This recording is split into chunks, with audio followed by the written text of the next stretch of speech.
Mas o livro de Provérbios, esse que me interessa, a palavra provérbios é mashal, em hebraico, meshalim, no plural, tá bom? Ou mishlai, que significa os provérbios de Salomão.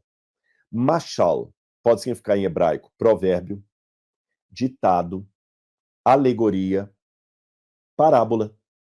Parábola.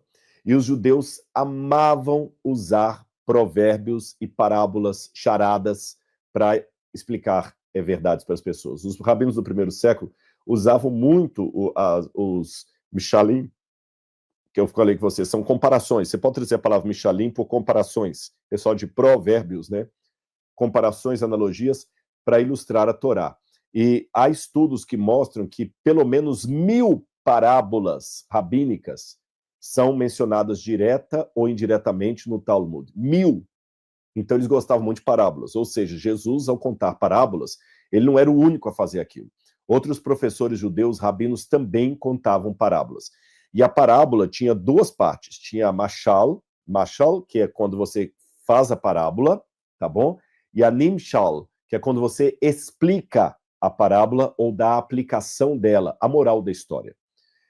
O Rabino Yohanan ben Zakkai, por exemplo, do primeiro século, ele dizia uma coisa muito interessante que eu quero comentar para vocês. Ele falava assim: a parábola é como uma lâmpada diante de um objeto precioso. Ajuda a enxergar o que de outra forma estaria oculto. Eu vou repetir, eu achei legal isso que ele falou. A parábola é como uma lâmpada diante de um objeto precioso. Ajuda a enxergar o que de outra forma estaria oculto. Então, vou dar exemplos bíblicos para vocês de parábolas, tanto da época de Jesus como antes. Provérbios capítulo 1, versículo 1, fala os provérbios de Salomão, Mishlei, que a gente leu agora em hebraico, no slide anterior. O sentido, embora eles traduzem por provérbios de Salomão em português, é mais de ditos de sabedoria, máximas, comparações que Salomão fala.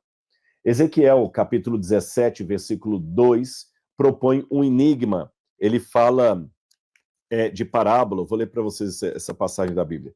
Ezequiel, capítulo 17, versículo 2, diz assim: Filho do homem, proponha um enigma e apresente uma parábola à casa de Israel. Tá vendo? Então, até os profetas, às vezes, recebiam de Deus uma parábola para ensinar para o povo. Isaías, capítulo 14, versículo 4.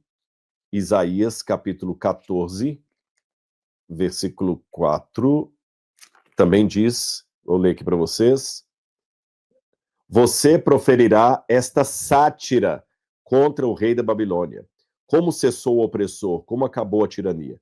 Aqui na minha tradução eles colocaram como sátira. Aqui no hebraico está mashal, esse provérbio, esta parábola. Ou seja, era um cântico satírico em forma de zombaria.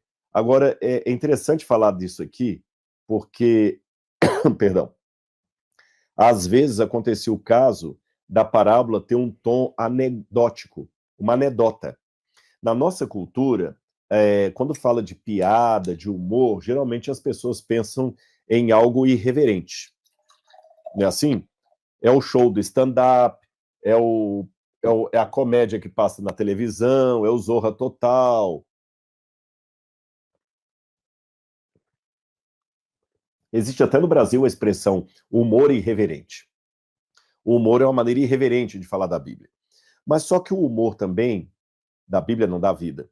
Só que o humor, por mais que aqui no Ocidente ele tenha um caráter meio de zombaria, de perda de respeito pelo outro, no Oriente Médio, o humor é um grande sinal de inteligência.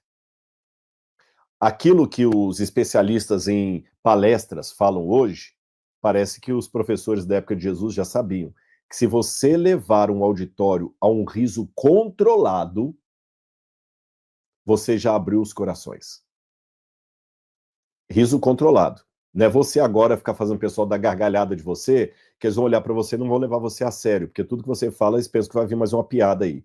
Não, é aquele humor inteligente, irônico, que faz você pensar.